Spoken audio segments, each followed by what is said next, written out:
Voltamos agora com a entrevista do dia com Denise Campos de Toledo. E nós vamos falar sobre a nova lei de incentivo à cultura, ainda conhecida como Lei Rouanet. Eu converso com o João Batista de Andrade, escritor, cineasta, ex-secretário de Cultura do Estado de São Paulo, ex-ministro interino de Cultura do governo Temer. Boa noite. Boa noite. Muito obrigado, prazer estar aqui com você. E vamos falar dessa lei de incentivo à cultura, a primeira mudança em relação ao nome. Não é? O atual governo não gostava dessa ideia da Lei Rouanet. Houve um corte importante, o setor cultural, o setor artístico brasileiro reclamando, né, da possibilidade de se perder um financiamento importante, principalmente pelo corte que houve nas produções de espetáculos, o quanto que se poderia obter. Eu acho que é até importante a gente esclarecer que não é dinheiro dado diretamente, não é? É um incentivo, a empresa que financia pode ter depois o abatimento do imposto a pagar. Sua avaliação em relação a essas mudanças? Olha, primeiro é o seguinte, o mundo da cultura hoje parece que é o alvo, tem uma bala de prata aí procurando a gente. E que eu acho uma bobagem muito grande, porque você não cria um país, não afirma a nacionalidade de um povo sem cultura, sem educação e sem cultura. Então, lamentavelmente, eu acho que são duas áreas que estão sob a mira, assim, reducionista, né, no Brasil. Eu acho, assim, que é uma bobagem, é uma visão errada, tal. O mundo da cultura é aquela velha polêmica. Então, depender do Estado é sempre ruim. Nem um artista, nem um produtor cultural gosta de depender do Estado. Mas a gente gostar e poder, isso é outra coisa, né? No mundo inteiro as pessoas, infelizmente, dependem do Estado. Então, o desafio que o Estado tem, que os governos têm, é encontrar como é que é a média, porque você não pode jogar dinheiro à toa, mas também você não pode deixar de colocar recursos na área da produção e tal. A Rouanet, na verdade, a pessoa precisa entender o seguinte: quem fez essa lei foi o Sarney, no primeiro governo dele, chamava a Lei Sarney. O Rouanet foi ministro, deu uma mexida na lei, todo mundo quer mexer nessa lei. Quer mexer na lei, virou lei Rouanet. Ela não é nem Sarney e nem Rouanet. Então, a lei é a lei de incentivo à cultura no Brasil. O Rouanet até gostou da ideia de tirar o nome dele, porque virou, de repente, sinônimo de esperto, né? De alguém que está querendo levar vantagem. Se colocou muito uma conotação política, né? Como se todos os que querem a Lei Rouanet fossem opositores do governo e também contrários a uma saúde fiscal, ao ajuste das contas, querendo se apropriar de alguma coisa que não seria correto. Olha, primeiro acho que é importante saber que esses nomes aí são fantasias, né? A lei é a lei do país, do Brasil, não é do Rouanet, nem é do Sarney, nada, nem é desse governo. Então, eu acho que é um princípio que está aceito na sociedade, que o Estado deve ajudar a desenvolver a indústria. Inclusive, tem um dado para você da aplicação do dinheiro da Rouanet, que é um dinheiro incentivado, que cada R$1 aplicado, a pesquisa da Fundação Getúlio Vargas rende 1,59 para a sociedade. Então, é melhor do que a indústria automobilística, é melhor do que a farmacêutica, é melhor do que um monte de indústria que recebe incentivo fiscal. Agora, você vai me dizer, para que fazer incentivo fiscal para a indústria automobilística, por exemplo? Então, vai questionar logo a indústria, logo a cultura. É que se coloca muito como uma coisa de lazer, que para muita gente seria menos necessário. Né? A cultura, infelizmente, se tem essa visão. Pois é, mas não é de lazer. Quer dizer, a formação da humanidade é essencialmente cultural. Você já viu fazer casamento entre bichos, não é? Fazer casamento entre coatis e tal? Você já viu pedir namoro e pedir noiva em casamento, não, entre os animais selvagens e tal? Não existe isso. Toda a formação da humanidade é essencialmente cultural. Ora, a gente tem que cuidar da cultura. E gera emprego, né? Gera atividade também. Gera atividade, gera muito emprego. A área de cultura é uma das que mais gera emprego e que devolve para a sociedade. Então, o problema é o assodamento. Eu falei que todo mundo quer mexer na Lei Rouanet. Então, por quê? Porque bastante dinheiro. E claro que quando tem, cada vez tem mais gente querendo, o que é um sinal interessante, tem mais gente querendo fazer um livro, um espetáculo, um teatro, um filme de curta-metragem ou um documentário, que é o que a lei pode fazer, não pode fazer filme de longa-metragem comercial. Isso aí tem a lei específica, né, a lei do audiovisual. Então, é preciso saber que isso é positivo para a sociedade, não está custando nada. Eu incentivo. Quantas empresas, eu citei a indústria automobilística, quantas empresas e o agronegócio, a quantidade de incentivo que tem, e não pode ter 1%, 0,1% de incentivo para a cultura. Agora, qual seria o efeito prático dessas mudanças que foram colocadas? Porque o governo até voltou atrás um pouco, quando percebeu que poderia comprometer a manutenção de museus, grandes exposições, mas essa redução, em princípio, de 60 para 1 milhão da possibilidade do incentivo, causa um dano efetivo no setor? Olha, causa, porque é um tiro às cegas. Você não sabe em quem que você está atirando. Porque o governo tem 3 meses. Essas pessoas nunca fizeram pesquisa sobre a influência da Rouanet na produção cultural. Então, um tiro, você fecha o olho e atira. Você não sabe quem você está matando. Então, acalma. Agora, esse negócio de todo mundo querer, porque ela está sempre na mídia. Então, todo mundo quer mexer na Rouanet. Então, calma. Ouvir os artistas, reunir. Tudo bem ter o ponto de vista do Estado, do governo e tal, mas fazer uma coisa com calma para entender melhor, porque senão você joga água suja com o bebê dentro, como já foi feito tantas vezes. E é preciso dizer que o mundo cultural brasileiro, e não é só o cinema, mas o cinema sofre muito isso, viram ciclos. Tem um ciclo do teatro, aí acaba. Aí tem um ciclo de cinema, daqui a pouco acaba. Cria outro ciclo de cinema, acaba também. Por que acaba? Porque vai dando certo. Aí vem aquela polêmica que não precisa, tal, acaba. O que acontece sistematicamente? Quando acaba, aí anos para recuperar aquilo que tinha feito. Olha, nos anos 70 e 80, tinha a Embrafilme. Nós todos queríamos mudar aquilo. Mas nós chegamos a ter 140 dias por ano de ocupação do mercado. 140%, 40 dias por ano, dá mais de 30%. Pois é, a média latino-americana não chega a 10% de ocupação.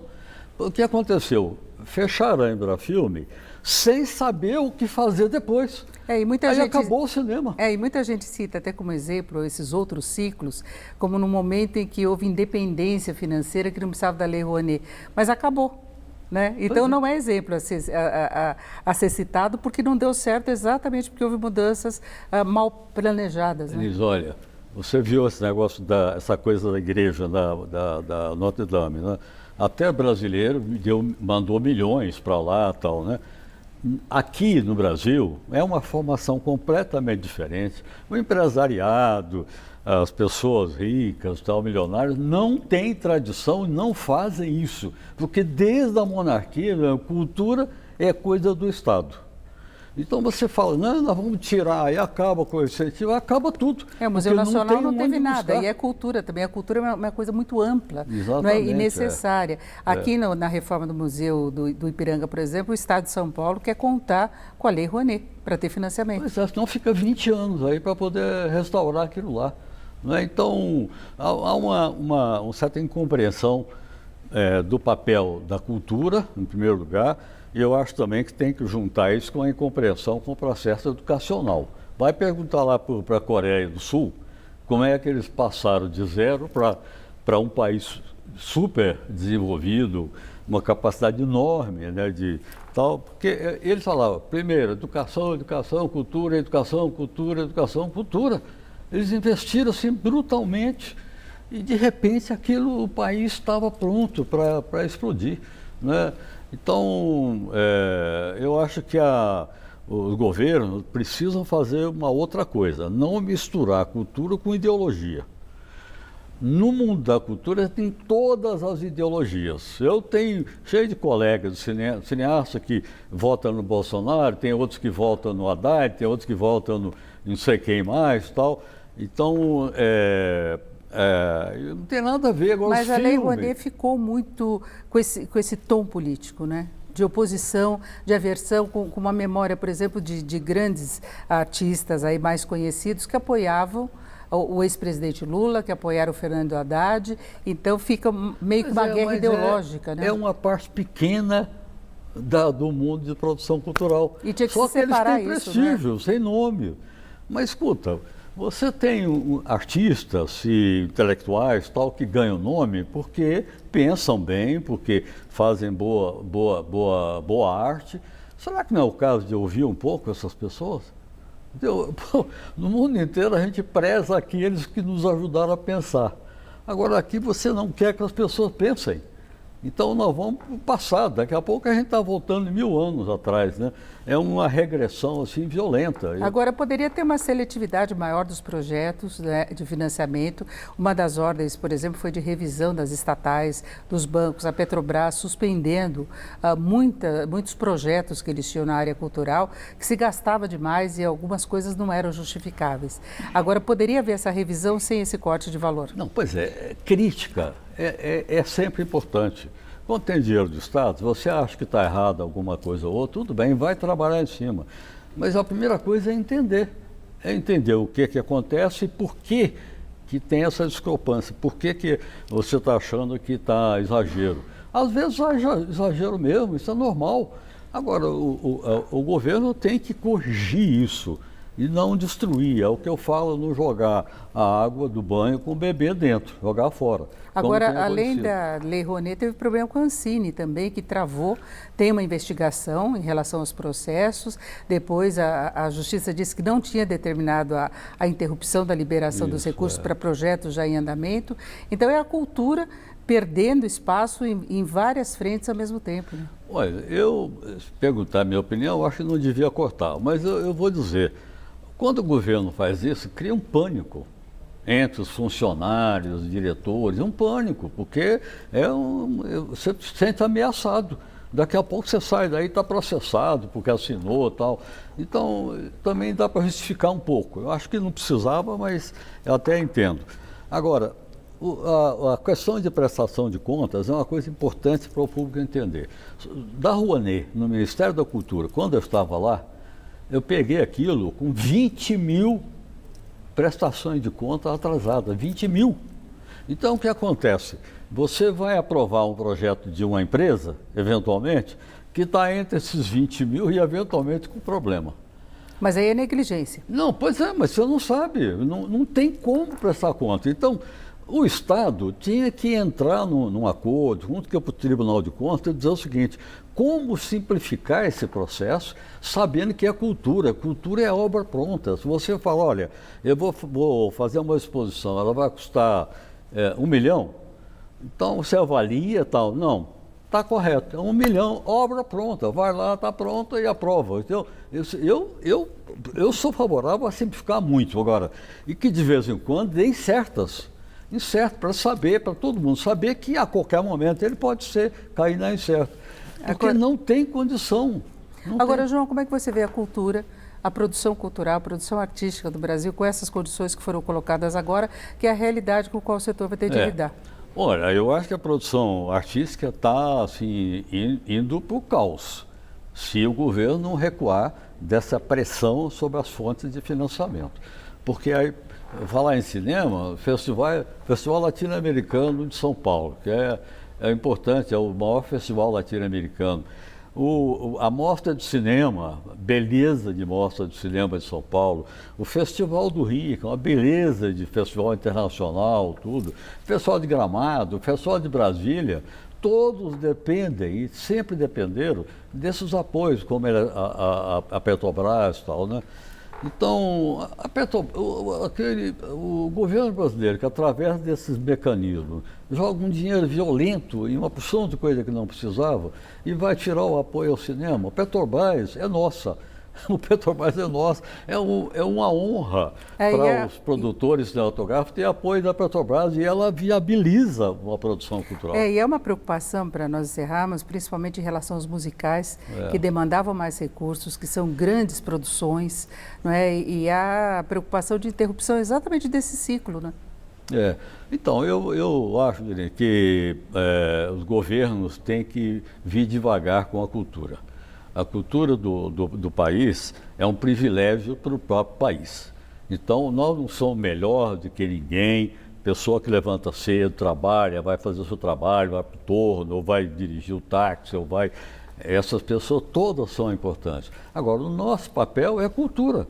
Então, você tem que respeitar isso. Nós estamos expressando o que nós achamos do país. Não é uma pessoa, não. São milhares de pessoas expressando a sua opinião a respeito do país. É assim que você forma uma nação.